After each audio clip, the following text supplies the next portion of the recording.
আসসালামু আলাইকুম। আমি এক মাসরিডে দিয়ে আজকে টিকিট কাটাইছিলাম। তো মগায় আমার ট্রানজিট নর্মালি 1 ঘন্টা 5 মিনিট হওয়ার কথা, ট্রানজিট দিচ্ছে হলো 10 ঘন্টা। আবার খাবার অ্যাড করে নাই। তো বিমানে মনে করেন খাইলাম ভিসা কার্ড দিয়ে আইএফআইসির।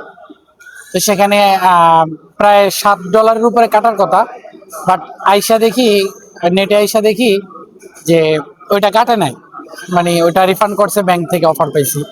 তো ভালো, বাট এখানে ক্ষুধা লাগছে, খাবো, কিন্তু ডুয়েল কারেন্সি দুবাইয়ের সাথে না করার থাকার কারণে খাইতে পারতেছে না। পরে এই যে ভাইয়ের সাথে খাইলাম।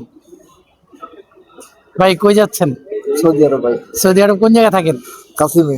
হ্যাঁ, কাসিম। কাসেমে, আল কাসেম। আচ্ছা, ট্রানজিট কয় ঘন্টা? ট্রানজিট 10 ঘন্টা। এই প্রথমে তো বড় ট্রানজিট, না আরো ট্রানজিট? না না, এই প্রথমে। প্রথম আমি ওই প্রথম 10 ঘন্টা ট্রানজিট, সময় যাচ্ছে না, তাই ভাই ব্রাদারদের সাথে পরিচিত হচ্ছে। আগে 6 ঘন্টা ছিল, এখন 10 ঘন্টা দিয়ে বানাবো। দিছে। আল্লাহ ওদেরকে হেদায়েত দান করুক, আর মিশরীদের মাথায় দিয়ে একটু বুদ্ধি দান করুক।